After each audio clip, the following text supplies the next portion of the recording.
नमस्कार दोस्तों। सूरदास के भ्रमर गीत पर आधारित चौथे सत्र में आप सभी का स्वागत, अभिनंदन। उम्मीद करती हूं कि पहले, दूसरे, तीसरे सत्रों में हमने जिन पदों की विस्तृत व्याख्या की वे सब आपकी समझ में आ गए होंगे। हाँ, बहुत बड़ा अफसोस है, आप सभी ने कंप्लेंट की, शिकायत की कि माइक की आवाज में दिक्कत आ रही है।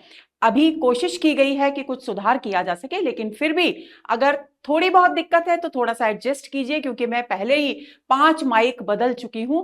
तो उम्मीद करती हूं कि इस बार आपको दिक्कत नहीं आएगी। और आज के सत्र में दोस्तों हम पढ़ने वाले हैं 44 से 50 पद, और इन 50 पदों का अध्ययन करने के बाद हमारा भ्रमर गीत सार का पाठ्यक्रम पूरा हो जाएगा।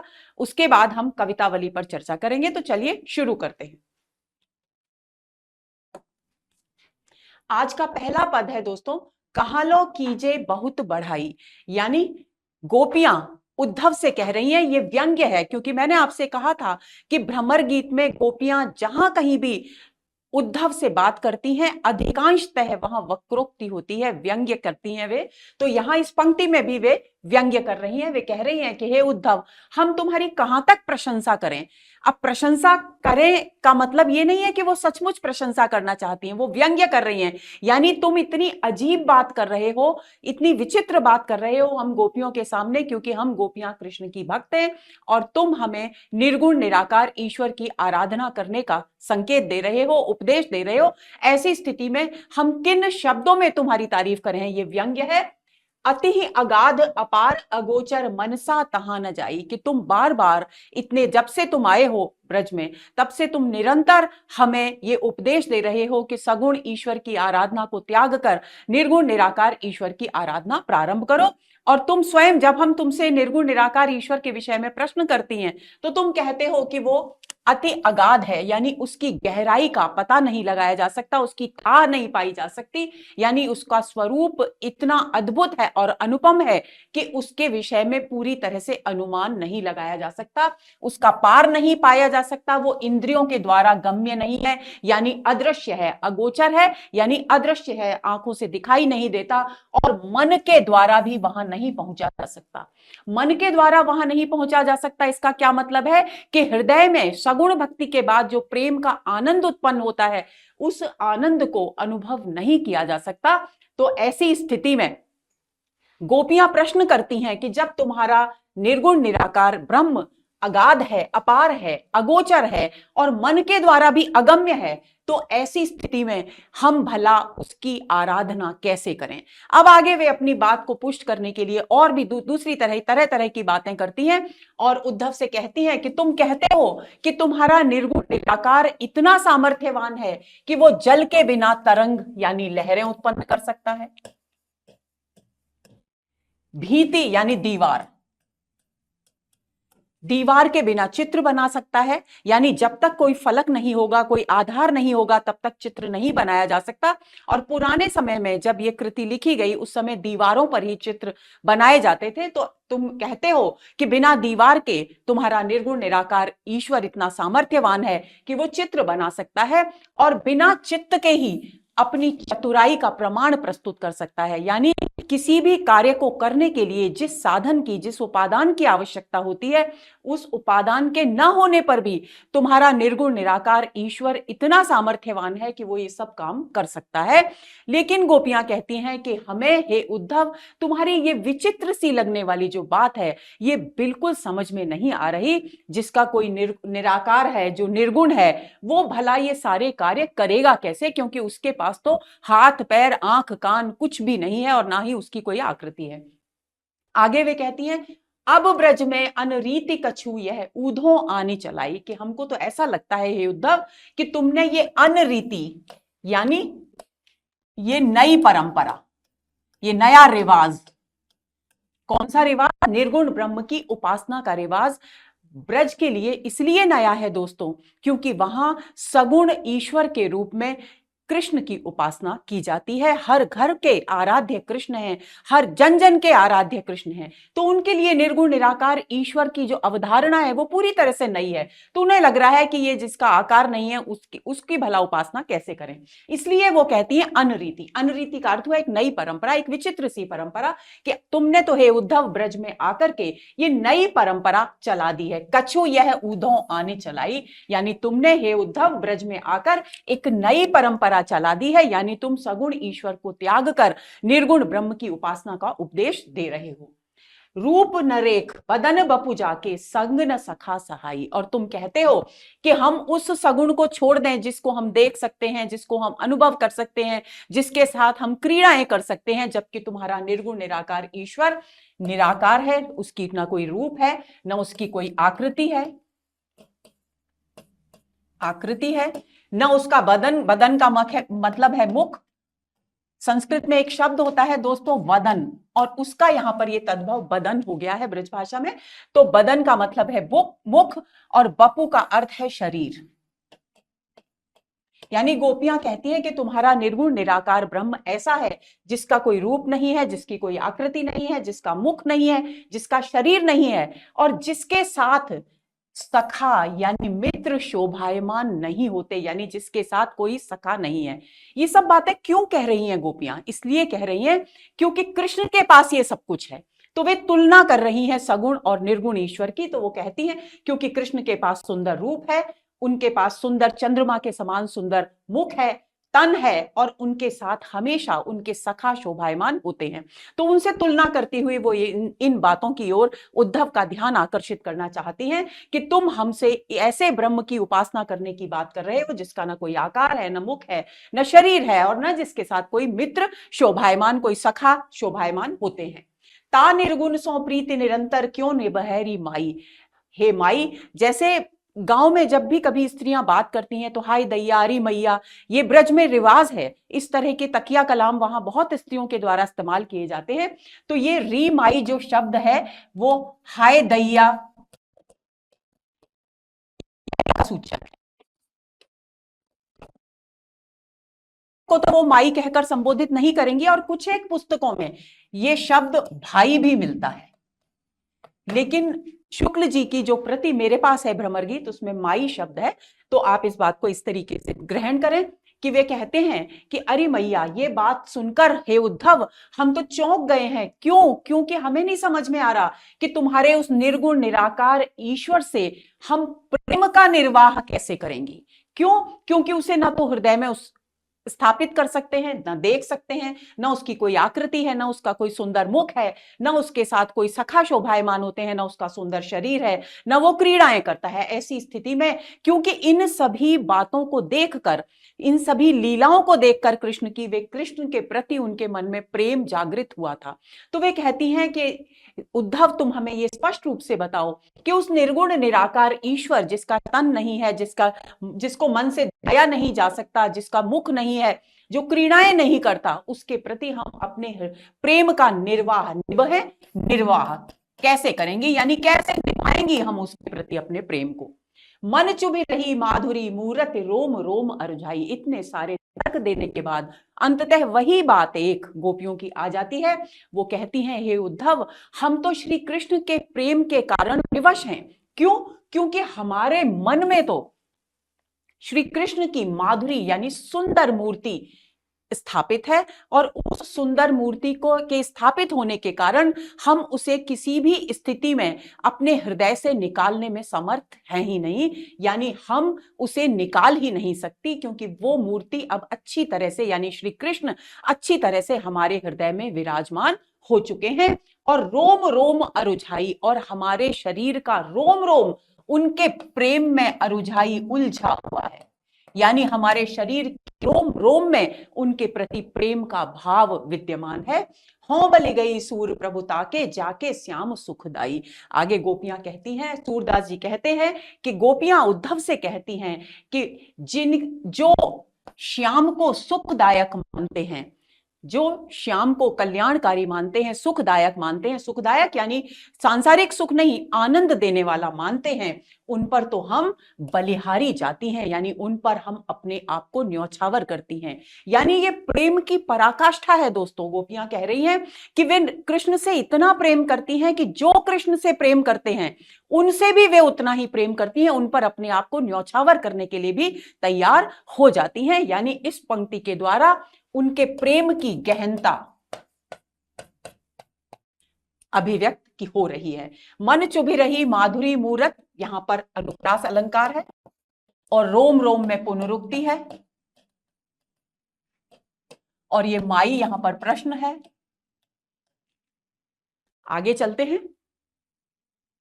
गोपियां उद्धव से कहती हैं कि काहे को गोपीनाथ कहावत। कृष्ण के विषय में बात की जा रही है। ये कथन किससे संबंधित है? कृष्ण से संबंधित है। ये यहां कृष्ण को उपालंब दे रही हैं, उलाहना दे रही हैं। क्यों? क्योंकि कृष्ण उन्हें छोड़कर मथुरा चले गए हैं और ये कहकर गए थे कि वे कुछ ही समय में काम करके पूरा आ जाएंगे, लेकिन वे लौटकर नहीं आए और उनके वियोग में गोपियों की हालत खराब हो रही है। वे बहुत अधिक व्याकुल हैं। तो इसलिए जब उद्धव निर्गुण निराकार ईश्वर का की उपासना का संदेश उन्हें देते हैं तो वो कहती हैं, कृष्ण को उपालंब देती हुई कहती है कि उद्धव काहे को गोपीनाथ कहावत, कि कृष्ण अगर हमसे दूर चले गए हैं, मथुरा चले गए हैं, तो फिर अपने आप को गोपीनाथ क्यों कहलवाते हैं? गोपीनाथ का क्या अर्थ है? गोपीनाथ का अर्थ है गोपियों के स्वामी। गोपियों के स्वामी यानी यदि वे हमारे, व्यंजना क्या हुई, यदि वे हमारे स्वामी होते तो हमारे पास यहां गोकुल में रहते, लेकिन वे हमारे स्वामी कहलाते तो हैं पर वास्तव में वे हैं नहीं, क्योंकि वे हमें छोड़कर मथुरा चले गए हैं और वहां जाकर उन्होंने हम खुद स्वयं आने के स्थान पर एक संदेश भेजा है आपके साथ, और वो संदेश है निर्गुण निराकार की, ईश्वर की आराधना करने का संदेश। तो फिर भला वे गोपीनाथ क्यों कहलाते हैं? प्रश्न अलंकार है यहां पर। जौपे मधुकर कहत हमारे गोकुल काहे न आवत। गोपियां आगे कहती है कि यदि वे गोपीनाथ ही कहलाना पसंद करते हैं, गोपियों के स्वामी ही कहलाना पसंद करते हैं, तो हे उद्धव, मधुकर यानी उद्धव, मधुकर वैसे तो भ्रमर, लेकिन यहां भ्रमर गीत सार में हर जगह मधुकर का नाम, मधुकर से संकेत है उद्धव की ओर। तो कहती है जौपे मधुकर कहत हमारे गोकुल काहे न आवत, कि यदि हे उद्धव वो हमारे नाथ, हमारे स्वामी कहलाना ही पसंद करते हैं, तो फिर वे गोकुल क्यों नहीं आते? पुनः प्रश्न अलंकार हो गया है। सपने की पहचान जाने के हम ही कलंक लगावत, और वे कहते हैं कि सपने की पहचान, देखिए बहुत ही अच्छा प्रयोग है ये सूरदास जी का। सपने की पहचान का अर्थ क्या होता है? सपना, हम कोई सपना देखते हैं तो जैसे ही हम जागते हैं वो सपना समाप्त हो जाता है, उसका कोई अस्तित्व नहीं होता।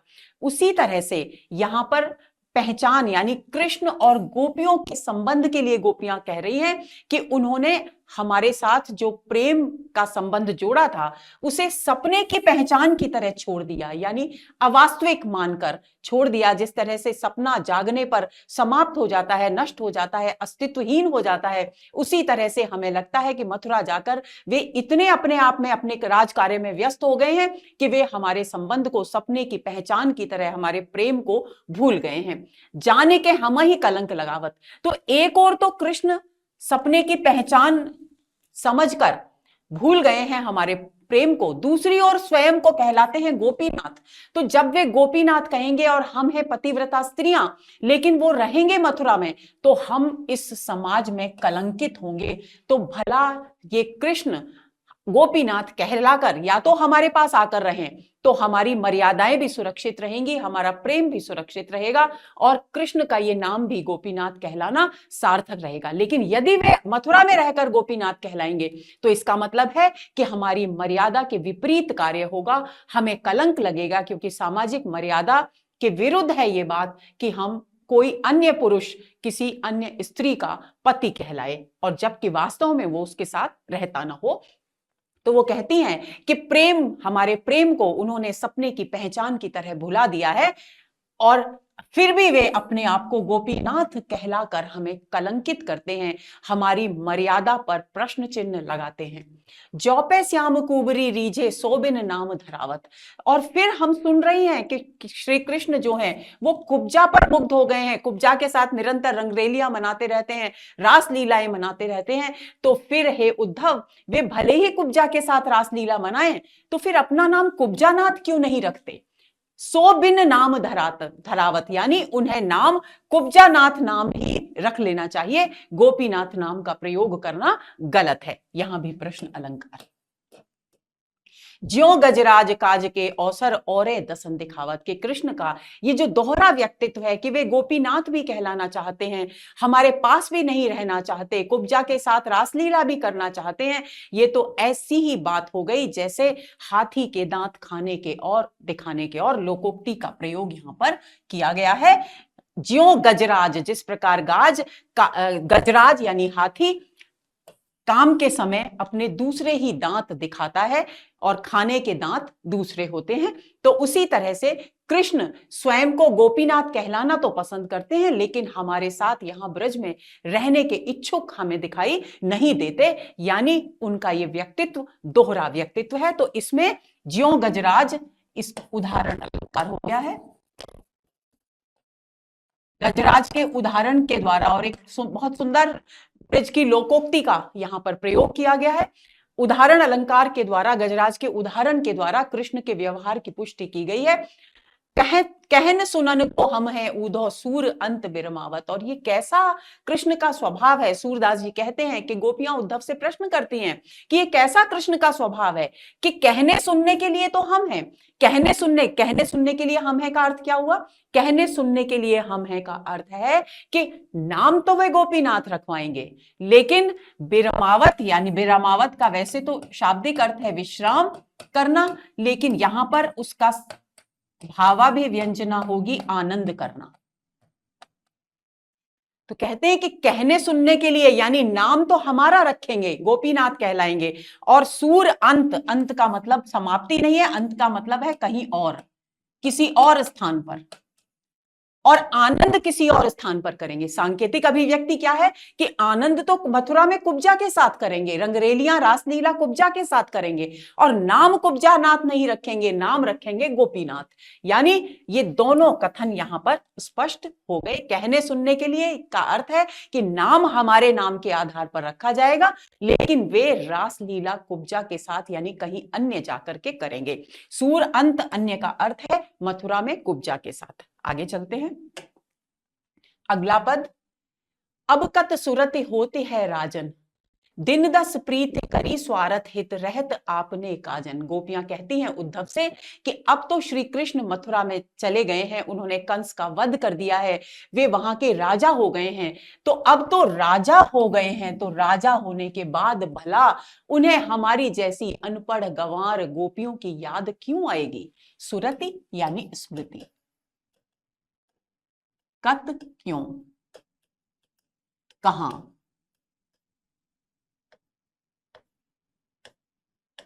गोपियां कहती हैं कि हे उद्धव, अब तो कृष्ण राजा हो गए हैं। ये राजन शब्द किसके लिए है? कृष्ण के लिए। तो अब उन्हें भला हम जैसी अनपढ़ गंवार गांव की स्त्रियों की याद क्यों आएगी? सुरति यानी स्मृति क्यों आएगी? दिन दस प्रीति करी स्वार्थ हित, हम तो समझ गई कृष्ण के वास्तविक व्यक्तित्व को कि वे कपटी हैं, छलियां हैं, क्योंकि अपने स्वार्थ को सिद्ध करने के लिए उन्होंने 10 दिन हमसे प्रेम किया। 10 दिन हमसे प्रेम करने का मतलब 10 दिन संख्या नहीं है, बल्कि थोड़े समय, अल्पकाल, कुछ समय तक हमसे प्रेम किया, और उसके बाद अपने काम से, अपने काजन यानी अपने कार्य से मथुरा चले गए।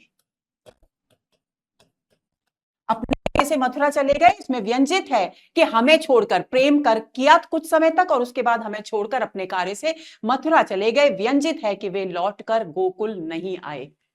सबे अयाने भई सुन मुरली ठगी कपट की छाजन, और उन्होंने हमारे साथ कपट की छाजन यानी हमारे साथ इतना कपटपूर्ण व्यवहार किया कि हमको अपनी सुंदर मुरली की धुन सुना करके हमें ठग लिया, हमें छल लिया। ठगने का मतलब क्या है? ठगने का मतलब है कि हम उनकी मधुर मुरली की ध्वनि में अपनी सुध बुध खो बैठती थी, इतनी हम उनके प्रति समर्पित हो गई थी, उनके प्रेम में डूब गई थी। और हम सब कैसी हो गई? अयानी। अयानी का अर्थ है अज्ञानी, लेकिन यहां अज्ञानी होने का सांकेतिक अर्थ क्या है? सुध बुध खो बैठना। जिस प्रकार अज्ञानी व्यक्ति को अच्छे और बुरे का, सही और गलत का बोध नहीं होता, अज्ञानी होता है वो, उसी तरह से गोपियां कहती हैं, इस बात की ओर संकेत कर रही हैं कि हम उनके प्रेम में डूबकर सही और गलत को बिल्कुल भूलकर पूरी तरह से उनके प्रति समर्पित हो गई थी। अब मन भयो सिंधु के खगजियों, फिर सरत जहाजन। और अब हम उनके प्रेम में इतनी डूब चुकी हैं, इतनी निमग्न हो चुकी हैं कि अब हमारा मन क्या हो गया है? सिंधु के खग के समान हो गया है। उत्प्रेक्षा अलंकार है। सिंधु के खग के समान क्यों हो गया है हमारा मन? क्योंकि जिस प्रकार समुद्र में यदि कोई जहाज जा रहा है और उस पर अगर कोई पक्षी बैठा है तो वो दूर दूर तक उड़कर जाता है, पूरे समुद्र के ऊपर उड़ता है, लेकिन उसे सर्वत्र पानी ही पानी, जल ही जल नजर आता है।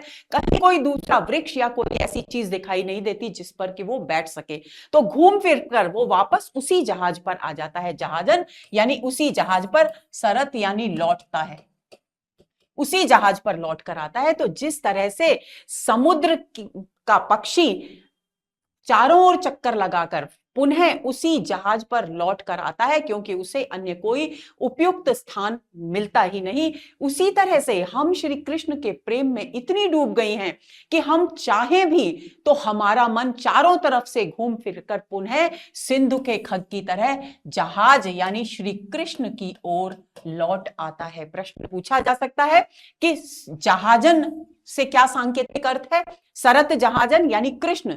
कृष्ण तो हो गए जहाज की तरह, क्योंकि कृष्ण की ओर लौटकर। पक्षी कहां लौटकर आता है? पक्षी लौटकर आता है जहाज की तरफ, समुद्र के जहाज की तरफ। और गोपियों का मन कहां लौटकर आता है घूम फिर करके? कृष्ण की तरफ। तो जहाज का सांकेतिक अर्थ हो गए श्री कृष्ण, और सिंधु के खग कौन हो गए? उनके मन। इस बात को ध्यान में रखेंगे। वह ना तो टूटो ता दिनते सुफलक सुफलक सुत संग भाजन। और ये जो हमारा प्रेम का संबंध था, ये तो हे उद्धव उसी दिन टूट गया जिस दिन सुफलक सुत यानी अक्रूर के साथ कृष्ण हमें छोड़कर मथुरा भाग गए। भाज गए यानी भाग गए, व्यंग्य कर रही हैं, अपना आक्रोश व्यक्त कर रही हैं। गोपीनाथ कहा है सूर प्रभु कत मारत हो लाजन। सूरदास जी कहते हैं कि गोपियां उद्धव से कहती हैं कि अब जब वे हमें छोड़कर चले ही गए हैं, हम उनके विरह में यहां व्याकुल हो ही रही हैं और वे लौट कर भी नहीं आ रहे, तो ऐसी स्थिति में भला वे गोपीनाथ कहलाकर हमें लज्जित क्यों कर रहे हैं, शर्म से हमें मार क्यों रहे हैं? क्यों? क्योंकि जब वे हमें छोड़कर चले गए तो वे हमारे पति कहलाना क्यों पसंद कर रहे हैं? अपने नाम को रखकर हमें लाज से क्यों डूबने पर विवश कर रहे हैं? आगे चलते हैं।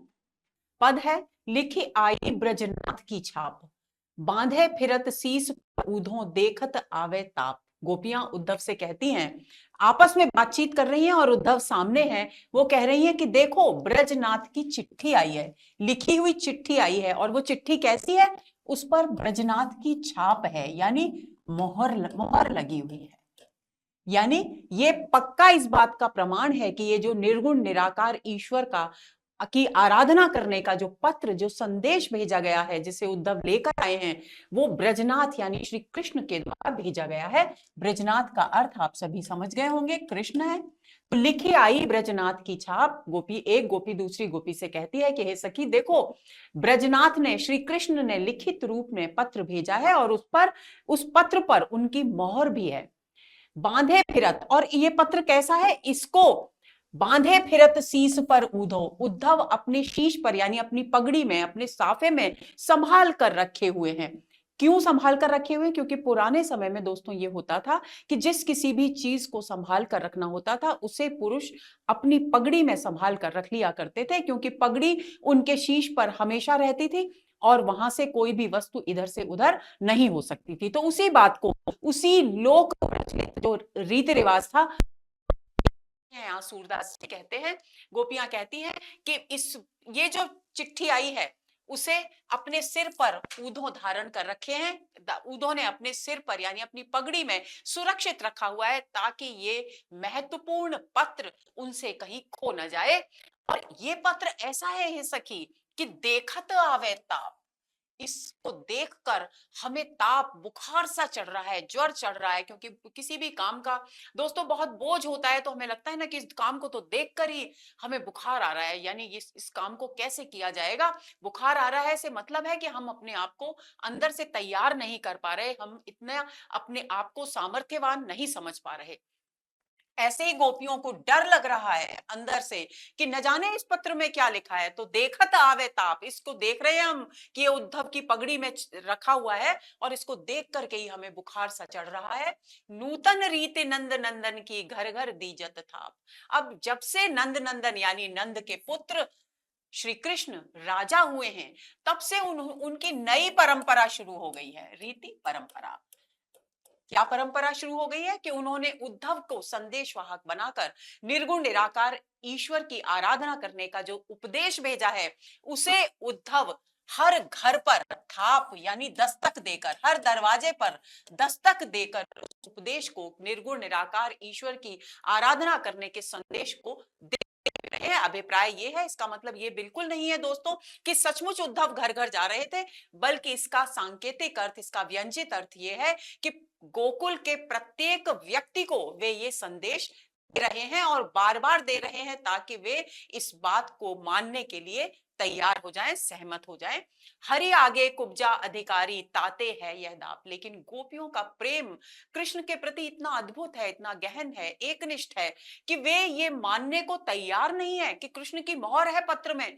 इसको देखकर तो उन्हें लग रहा है कि कृष्ण ने ये संदेश भेजा है, लेकिन उनका हृदय कुछ और कह रहा है। और क्योंकि कुब्जा के प्रति उनके हृदय में सौतिया डाह है, ईर्ष्या का भाव है, असूया का भाव है, तो इसलिए वो कहती हैं कि हमने सुना है कि जब से कृष्ण को कुब्जा अपने प्रेम के जाल में फंसाने में सफल हुई है, तो सारे के सारे जो राजकीय अधिकार हैं वो उसके हाथ में आ गए हैं। किसके? कुब्जा अधिकारी हो गई है।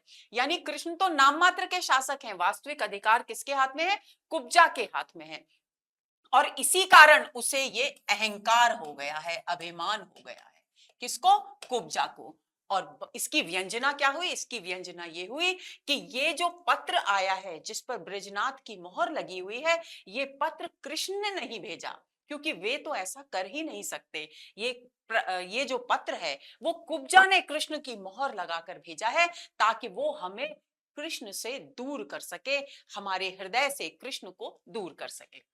आये कहन जोग अवराधो अभिगत कथा को जाप। और ये उद्धव उसी बात को लेकर, उसी संदेश को लेकर हमारे पास योग की अवराधो यानी आराधना, योग की आराधना यानी निर्गुण निराकार ईश्वर की उपासना करने का संदेश लेकर आए हैं। और निरंतर उस अविगत, अविगत यानी निर्गुण निराकार, उसी निर्गुण निराकार की कथा का एक तरह से जाप कर रहे हैं। जाप कर रहे हैं। जाप करने का मतलब क्या होता है? जब भी हम किसी मंत्र का जप करते हैं तो बार बार उस मंत्र को दोहराते हैं। इसका व्यंजित अर्थ क्या हुआ कि उद्धव बार बार एक ही बात को हमारे सामने दोहरा रहे हैं। और वो बात कौन सी है? जप कौन सा है? निर्गुण निराकार ईश्वर की आराधना करने का जाप। सूर संदेशो सुने नहीं लागे, कहो कौन को पाप।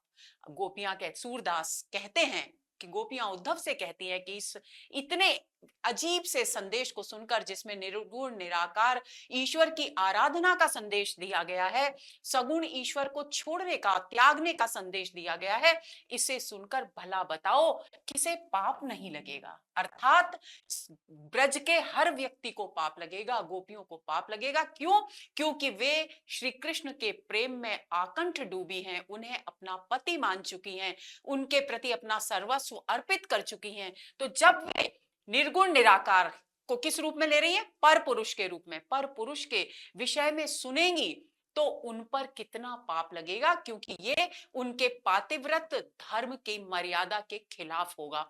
तो इसलिए सूरदास जी कहते हैं कि गोपियां उद्धव से कहती हैं कि उद्धव तुम ही बताओ कि इस प्रकार के निर्गुण निराकार ईश्वर की उपासना करने का जो संदेश है, इसको सुनकर भला किस गोकुल की किस स्त्री को पाप नहीं लगेगा? यानी सभी को पाप लगेगा, क्योंकि सभी कृष्ण को अपने पति के रूप में स्वीकार कर चुकी हैं, सभी अपने हृदय में कृष्ण को स्थापित कर चुकी हैं, उनके प्रेम में आकंठ डूब चुकी हैं। आगे चलते हैं। फिर कहा सिखावत बात, प्रातः काल उठ देखत ऊधों घर घर माखन खात। गोपियां उद्धव से कहती हैं कि हे उद्धव, जब हम एक बार कह चुकी कि हम निर्गुण निराकार ईश्वर हमारी समझ में नहीं आ रहा, हम उनकी आराधना नहीं कर सकते, कृष्ण हमारे हृदय में इस प्रकार विराजमान है कि हम उन्हें अपने हृदय से बाहर निकालकर निर्गुण निराकार ईश्वर को अपने हृदय में स्थापित नहीं कर सकती, फिर भी तुम बार बार निर्गुण निराकार ईश्वर की आराधना की बात सिखाने की कोशिश हमें क्यों कर रहे हो? अर्थात हमें बार बार निर्गुण निराकार ईश्वर की उपासना करने का उपदेश क्यों दे रहे हो? प्रश्न अलंकार हो गया है। अब वो क्या अब बता रही है, वो उनका और कृष्ण का संबंध बाल्यकाल का संबंध है, और किस प्रकार उन्होंने बाल्यकाल से बाल रूप में श्री कृष्ण को हमेशा देखा है, और वो दृश्य जो उन्होंने बचपन से देखे हैं, वो दृश्य उनकी आंखों के सामने अब भी जीवंत है। तो वो कहती है, प्रातः काल उठ देखत ऊधो घर घर माखन खात, के हे उद्धव, तुम हमें हमें हमारे हृदय से कृष्ण को बाहर निकालने की बात कर रहे हो, निर्गुण निराकार ईश्वर को हृदय में स्थापित करने की बात कर रहे हो, लेकिन तुम जरा सोचकर तो देखो, हमने कृष्ण को बालकाल से, जब हम सुबह उठती थी, जागती थी, सोकर जागती थी, तो हमने उन्हें घर घर मक्खन खाते हुए देखा, घर घर घूमकर मक्खन चुराकर खाते हुए देखा है। हम कृष्ण के उस सुंदर बाल रूप की भी साक्षी हैं। तो भला जो छवि, जो सुंदर छवि कृष्ण की हमारे हृदय में बाल्यकाल से विद्यमान है, विराजमान है, स्थापित है, उसे हम एक क्षण में तुम्हारी बात सुनकर कैसे निकाल दें, ये इसमें व्यंजित है। जाकी बात कहते हो हम सो है हमसे दूर। और दूसरी बात, तुम जिस निर्गुण निराकार ईश्वर की बात कर रहे हो, उस निर्गुण निराकार ईश्वर हमसे बहुत दूर है। हमसे दूर होने का मतलब क्या हुआ कि एक तो उसका कोई आकार नहीं है, रूप नहीं है, दूसरा वो हमें दिखाई नहीं देता। तो हम जब जो वस्तु, जो चीज, जो व्यक्ति हमें दिखाई नहीं दे रहा, तो उसे हम अपने हृदय में स्थापित कैसे करें? और सगुण साकार के रूप में कृष्ण निरंतर हमारे निकट हैं, क्योंकि हमारे हृदय में है। तो इसलिए जो जिस निर्गुण निराकार ईश्वर की उपासना करने का संदेश है उद्धव तुम हमको दे रहे हो, वो तो हमसे बहुत दूर है, यानी हमारे हृदय में नहीं है। एक व्यंजित भाव ये भी हो सकता है कि हमारे हृदय में उसके लिए कोई स्थान नहीं है। क्या है निकट जसोदा नंदन प्राण संजीवन मूरी। और हमारे निकट कौन है? हमारे निकट तो यशोदा के पुत्र, और कैसे पुत्र? संजीवनी, जो हमारे प्राणों के लिए संजीवनी बूटी के समान है, संजीवनी बूटी रूपी यशोदा नंदन हमारे निकट हैं। क्यों? क्योंकि वे हमारे हृदय में विराजमान है। देखिए, यशोदा नंदन रूपी संजीवनी बूटी किसके लिए संजीवनी बूटी है? गोपियों के प्राणों के लिए। तो यहाँ रूपक अलंकार हो गया।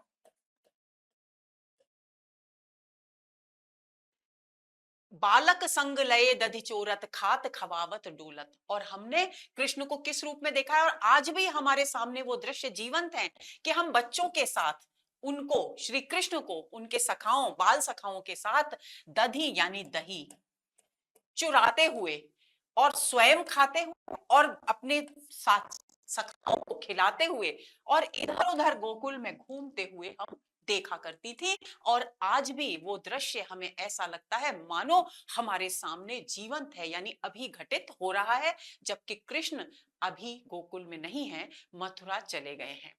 ये सारा जो वर्णन है दोस्तों, ये इस बात का प्रमाण है, सूरदास जी यहाँ इन पंक्तियों के द्वारा जो बीते हुए समय की स्मृतियां हैं गोपियों की, वो उसको स्पष्ट कर रहे हैं कि वे किस प्रकार उनके हृदय में विराजमान है गहराई तक, कि उन्हें ऐसा लगता है कि ये वर्तमान में ही घटित हो रहा है। तो इतनी उनके प्रेम की एक निष्ठता, उनकी गहराई, किस तरह से वे अपने आप को डुबा चुकी हैं कृष्ण के प्रेम में, उसकी अभिव्यक्ति की जा रही है इन पंक्तियों के द्वारा। सूर शीस सुन चौकत ना वहीं अब काहे न मुख खोलत। सूरदास जी कहते हैं कि गोपियां उद्धव से कहती हैं कि तुम हमारी इन सब बातों को सुनकर चौंक कर, सिर झुकाकर क्यों सुन रहे हो? अपने मुख से कुछ बोलते क्यों नहीं, यानी इसके विषय में कुछ बोलते क्यों नहीं। एक अर्थ तो यहाँ कुछ विद्वानों ने ये किया है। दूसरा कुछ विद्वानों ये अर्थ करते हैं कि गोपियां कृष्ण के साथ अपने माखन और दही चुराने के जो प्रसंग हैं उनकी स्मृति करती हुई कहती हैं कि जब हम उन्हें देखती थी, चोरी उनकी पकड़ी जाती थी, तो वे चौंक कर सिर झुकाए खड़े हो जाते थे, और जब उनसे प्रश्न किया जाता था कि उन्होंने चोरी, माखन की और दही की चोरी क्यों की, तो वे सिर झुकाकर चुपचाप खड़े रहते थे, बोलते अपने मुख से कुछ भी नहीं बोलते थे। यानी मैंने चोरी नहीं की, या मेरे दही खाने का ये अभिप्राय था, ये उद्देश्य था, अपनी सफाई में अपने स्पष्टीकरण के तौर पर वे कुछ भी नहीं कहते थे। तो उस बात को स्मरण कर वे गोपियां उद्धव को बता रही हैं। कुछ विद्वान इसका ये अर्थ भी बताते हैं, लेकिन ये मुझे थोड़ा व्यक्तिगत स्तर पर थोड़ा अनुचित सा प्रतीत हो रहा है। मेरी दृष्टि में इसका अर्थ यही है, क्योंकि गोपियों का वार्तालाप किससे चल रहा है, उद्धव से चल रहा है। तो वो उद्धव से कह रही हैं कि हम जितनी सारी बातें सगुण साकार ईश्वर के समर्थन में श्री कृष्ण के प्रति अपने प्रेम को व्यक्त करने के उद्देश्य से आपके सामने बता रही हैं, उसे सुनकर आप चौंकते भी नहीं हैं और सिर झुकाकर चुपचाप हमारी बातें सुन रहे हैं, अपने मुख से कुछ बोलते क्यों नहीं। तो यहां भी प्रश्न अलंकार हो गया है। आगे चलते हैं, अगले पद पर आ गए हैं। अपने सगुन गोपालय माई यही विधि काहे देत, ऊधों की ये निर्गुण बातें मीठी कैसे लेत। एक गोपी दूसरी गोपी से कह रही है कि अरे दैया, अरे मैया, हमारे तो सगुण रूप गोपाल हैं, हम निर्गुण निराकार ईश्वर की उपासिकाएं नहीं हैं। हम तो सगुण साकार श्री कृष्ण गोपाल के रूप में गौओं का पालन करने वाले, गौए चराने वाले श्री कृष्ण के गोपाल रूप की उपासिकाएं हैं। तब फिर हे उद्धव, हे सखी, ये उद्धव हमें इस विधि की शिक्षा क्यों दे रहे हैं। कौन सी विधि? निर्गुण निराकार ईश्वर की उपासना की विधि, निर्गुण ईश्वर की उपासना की पद्धति। योग साधना करो, भस्म रमाओ, धूनी रमाओ, जप करो, निर्गुण का ध्यान करो, ये सारे जो उपदेश उद्धव ने दिए गोपियों को, उनके लिए विधि शब्द यहाँ इस्तेमाल हुआ है कि वे निर्गुण निराकार ईश्वर की उपासना कैसे की जाए, ये जब गोपियों को बता रहे हैं, उसी बात का जवाब देते हुए गोपी कहती है, एक गोपी दूसरी गोपी से कहती है कि रिमाई, हे सखी, अब हमको ये बताओ कि जब हमने इन्हें स्पष्ट रूप से ये बता दिया है कि हम सगुण गोपाल की उपासिकाएं हैं, तो फिर हमें ये निर्गुण निराकार ईश्वर की उपासना की पद्धति क्यों बता रहे हैं। प्रश्न अलंकार हो गया है यहाँ पर। ऊधों की ये निर्गुण बातें मीठी कैसे लेत। अब तुम ये बताओ कि जब हम सगुण साकार श्री कृष्ण के प्रेम में डूबी हैं, उनकी आराधिकाएं हैं, उनकी उपासिकाएं हैं, तो हम उनकी ये निर्गुण बातों को मधुरता कैसे कैसे स्वीकार कर लें। हमारे हृदय में आक्रोश, उपालंब, तो व्यंग्य, ये सब तो उत्पन्न होना स्वाभाविक है। क्यों? क्योंकि हम सगुण ईश्वर की उपासिकाएं हैं और ये हमको सगुण ईश्वर को भूलकर निर्गुण ब्रह्म की उपासना का संदेश दे रहे हैं। तो भला हम इनकी निर्गुण ब्रह्म की उपासना के उपदेश को मधुरता पूर्वक कैसे स्वीकार कर लें। धर्म अधर्म कामना सुनावत, सुख और मुक्ति समेत। और कहते हैं, हमको धर्म की बात बताते हैं, अधर्म की बात बताते हैं, और किस तरह से निर्गुण निराकार ईश्वर के द्वारा हम कामना रहित हो सकते हैं, निष्काम हो सकते हैं, ये हमको बता रहे हैं। और ये भी कह रहे हैं कि निर्गुण ब्रह्म की उपासना से हम सुख और आनंद प्राप्त करेंगे और उसी से हमें मुक्ति का सुख भी प्राप्त होगा। काकी भूख। अब देखिए, ये जो उपदेश दिया उद्धव ने, ये जो बात कही उद्धव ने, उसको किस सुंदर तर्क से गोपियां काटती हैं। गोपियां कहती हैं, एक तरफ तो ये हमको इतनी सारी बात कह रहे हैं कि धर्म ये है, अधर्म ये है, निष्काम ऐसे हुआ जा सकता है, ऐसे आपको ब्रह्म के ध्यान से सुख मिलेगा, ऐसे आपको मुक्ति मिलेगी। दूसरी तरफ कहते हैं कि निर्गुण ब्रह्म निर्गुण निराकार है, उसकी कोई आकृति नहीं है, उसको इंद्रियों के द्वारा देखा नहीं जा सकता, उसका कोई रूप नहीं है। तो ऐसी स्थिति में तुम ही बताओ कि हमें तो ये जो निर्गुण निराकार ईश्वर है, ये मन के लड्डू खाने वाला के समान प्रतीत हो रहा है। मन के लड्डू खाने का अर्थ क्या हुआ दोस्तों? इसका अर्थ है कि जैसे लड्डू हमारे पास उपलब्ध नहीं हो, लेकिन हम मन में कल्पना कर लें कि हमने लड्डू मिल गए और हमने खा लिए। तो गोपी कहती है काकी भूख गई मन लाडू सो देखूं चित च्योत, कि जरा चितचेत यानी सोच कर देखो, जरा सोच कर तो देखो। किस पर सोच कर देखो? इनकी, उद्धव की बातों पर सोच कर तो देखो। भला मन के लड्डू खाने से किसी की भूख मिटती है? यानी जिस ब्रह्म का आकार नहीं है, रूप नहीं है, जिसको देखा नहीं जा सकता, उससे वो तो हमारे लिए मन के लड्डू खाने जैसा हो गया। तो हम कृष्ण को तो हम देख सकती हैं, अपने हृदय में महसूस कर सकती हैं, उनके साथ क्रीड़ा हम कर चुकी हैं, तो वो तो हमारे लिए वास्तविक हैं, सादृश्य हैं, सगुण साकार हैं। लेकिन ये निर्गुण निराकार है, तो निर्गुण निराकार ब्रह्म की उपासना करना ऐसे ही है जैसे कोई व्यक्ति मन के लड्डू खाकर, यानी कल्पना में लड्डू खाकर अपनी भूख शांत करने का प्रयास करे। लेकिन जिस प्रकार मन के लड्डू से भूख शांत नहीं होती, वो प्रयास निरर्थक और व्यर्थ होता है, उसी तरह से निर्गुण निराकार ईश्वर की आराधना भी हमारे लिए निरर्थक और व्यर्थ है, क्योंकि उससे हमारी भूख शांत नहीं होने वाली है। यानी हमारी जो प्रेम की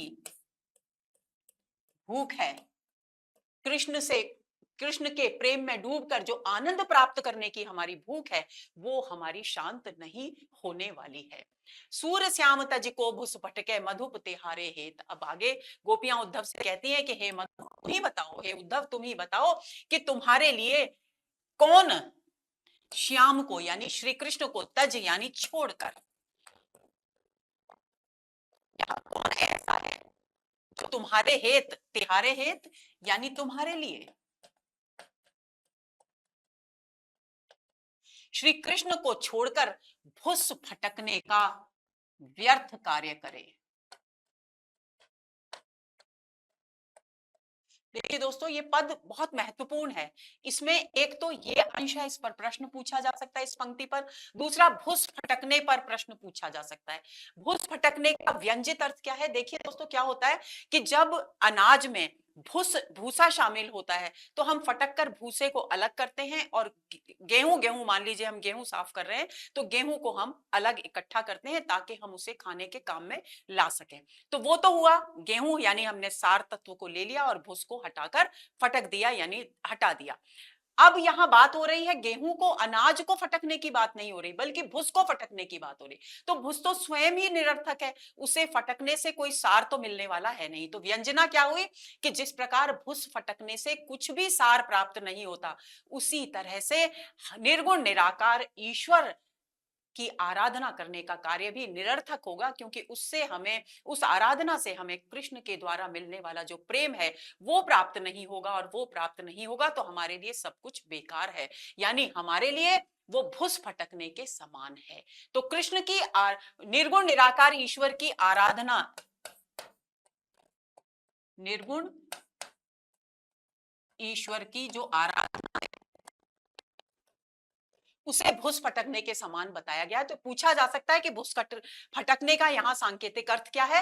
निर्गुण निराकार ईश्वर की आराधना करने का व्यर्थ कार्य, इसका सांकेतिक अर्थ हुआ व्यर्थ कार्य करना। और कौन सा व्यर्थ कार्य है? निर्गुण निराकार ईश्वर की आराधना का। इसी तरह से मन के लड्डू खाना, मन के लड्डू खाने से यानी जो हमें दिखाई नहीं देता, यानी लड्डू खाने से क्या होगा? हमारी स्वादेंद्रियों को आनंद मिलेगा। तो यानी आनंद प्राप्त न हो देने वाली, आनंद न देने वाली वस्तु ये हो गया, और आनंद न देने वाली जो वस्तु है वो कौन सी हो गई? निर्गुण निराकार ईश्वर। चित्त चेत का अर्थ हो गया जरा सोच समझ कर देखो। चलिए आगे चलते हैं, यहां प्रश्न अलंकार हो गया है। 50वें और अंतिम, अपने पाठ्यक्रम के अंतिम पद पर आ गए हैं दोस्तों हम। अपनी ज्ञान कथा हो ऊधो मथुरा ही ले गाओ। अब गोपियां दुखी हो गई हैं बार बार उद्धव की बात सुनकर, तो वो अंत में कहती हैं कि तुम्हारा ये जो निर्गुण निराकार ईश्वर का ज्ञान है, ब्रह्म की उपासना का जो ज्ञान है, ये उद्धव उसको मथुरा में ही लौटा कर ले जाओ और वहीं पर इसके गीत गाओ, यानी इसका उपदेश वहीं पर दो, मथुरा में दो। क्यों दो मथुरा में? उसका कारण भी बता रही है। नागरे नारी भले बूझेंगी अपने वचन स्वभाव, क्योंकि जो नागरी नारी यानी नगर की स्त्रियां, क्योंकि मथुरा है नगरी और गोकुल है गांव। हम है गांव की अनपढ़ गंवार भोली स्त्रियां, तो हम तुम्हारी इस गहन निर्गुण ज्ञान कथा को समझने के योग्य नहीं हैं। जो नगर की स्त्रियां हैं वो अधिक समझदार होती हैं, तो वो अपने स्वभाव के कारण चतुर होती हैं। अपने उस चतुर स्वभाव के कारण इस बात को, तुम्हारे निर्गुण ज्ञान के उपदेश को अच्छी तरह से बूझेंगी, यानी समझ पाएंगी। पा लांगो इन बातन रे अली उन्हीं जाए रिझाओ। और हे अली, हे भंवरे यानी हे उद्धव, हम तुम्हारे पैर पड़ती हैं। इन बातों से तुम उन नगर की स्त्रियों को ही जाकर मुग्ध करो, उनको ही आनंदित करो। क्योंकि हमें निर्गुण ईश्वर की उपासना का जो उपदेश तुम दे रहे हो उसमें कोई आनंद प्राप्त हो ही नहीं रहा है। सुने प्रिय सखा श्याम सुंदर के जौपे जिये सतभाव। और सुनो, आगे गोपियां कहती हैं उद्धव से कि हे उद्धव, और एक बात सुनो कि यदि तुम सचमुच श्याम सुंदर के प्रिय सखा हो। पहली बात, पहली शर्त क्या है कि यदि तुम सचमुच श्याम सुंदर यानी श्री कृष्ण के प्रिय सखा हो। दूसरी बात, तुम्हारे हृदय में थोड़ा सा भी सद्भाव है। जिये हृदय में थोड़ा सा भी सद्भाव है, तो तुम क्या करो, हरिमुख अति आरत इन नैनन बारक बहुरी दिखाओ। तुम एक ही काम करो उद्धव हमारे लिए कि हरिमुख यानी श्री कृष्ण का जो मुख है उसे हमारे अति आरत यानी अत्यधिक पीड़ित, अत्यधिक पीड़ित, अत्यधिक व्याकुल हमारे इन नेत्रों को बारक यानी एक बार, बहुरी यानी फिर। तो क्या करो, अगर तुम सचमुच श्याम सुंदर के श्री कृष्ण के प्रिय मित्र हो, सच्चे मित्र हो। दूसरी बात, तुम्हारे हृदय में यदि तनिक भी सद्भाव है, तो सद्भाव होगा तो निश्चित रूप से तुम हमारी वेदना को, हमारी पीड़ा को समझ पाओगे। तो ऐसी स्थिति में तुम हमें एक बार हमारे इन नेत्रों को, जो श्री कृष्ण के दर्शनों के लिए व्याकुल हैं, पीड़ित हैं, उन्हें एक बार फिर से हरिमुख यानी श्री कृष्ण का मुख दिखा दो। जो को कोटि जतन करे मधुकर बिरहिन और सुहाव। अब तुम एक बात बताओ कि इतनी बातें हमने कह दी तुमसे, फिर भी तुम हम अपनी ही बात गाए जा रहे हो। तुम बताओ, कोई करोड़ों प्रयत्न करे, हे मधुकर, हे उद्धव, कोई करोड़ों प्रयत्न करे, क्या किसी भी विरहिणी स्त्री को अपने पति जिसके विरह में वो व्याकुल है उसके अतिरिक्त किसी और की विषय में बातचीत रुचिकर लगेगी, सुहाएगी यानी रुचिकर लगेगी, अच्छी लगेगी? अर्थात नहीं लगेगी। अर्थांतर न्यास अलंकार। सूरज दास मीन को जलबिन नाहिन और उपाव। और गोपियां उद्धव से कहती हैं कि जिस प्रकार हे उद्धव मछली का जल के बिना, जल ही उस मछली के जीवन का आधार होता है, तो उसके जल के बिना उसके जीवन का आधार, उसके प्राणों का आधार और कुछ नहीं होता। उसके प्राणों की रक्षा करनी है तो उसे जल में रखना ही पड़ेगा। उसी तरह से हम गोपियों के लिए भी श्री कृष्ण रूपी जल के अतिरिक्त और कोई उपाय नहीं है। यानी हम भी तभी जीवित रहेंगे जब हमें श्री कृष्ण रूपी जल की प्राप्ति हो जाएगी। तो यहां इस पंक्ति में रूपक अतिशयोक्ति है।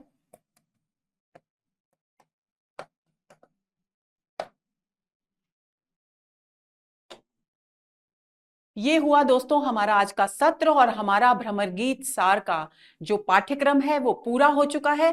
और भ्रमर गीत के जो पहले के वीडियोस YouTube चैनल पर हैं उसमें बहुत सारे प्रश्न भ्रमर गीत के विषय में उनके वीडियोस मौजूद हैं। तो उन प्रश्नों को आप अपनी पकड़ मजबूत करें, ताकि उनमें इन पदों पर आधारित प्रश्न भी हैं, सूर के जीवन परिचय से संबंधित प्रश्न हैं, उनकी रचनाओं से संबंधित, उनसे जुड़े हुए जितने भी विद्वानों के कथन हैं, जिस तरह के भी प्रश्न भ्रमर गीत और सूर पर आते हैं वे सभी प्रश्न वहां संकलित किए गए हैं। तो उन पर अपनी पकड़ मजबूत करें। कहने का अभिप्राय यह है कि हम अलग से प्रश्नों का सत्र इस अंश के लिए नहीं करेंगे, क्योंकि हम पहले ही इस पर प्रश्नों की चर्चा कर चुके हैं। अगले सत्र में हम कवितावली पर बातचीत करेंगे। तब तक के लिए प्रतीक्षा कीजिए, आनंद लीजिए, अध्ययनरत रहिए। नमस्कार।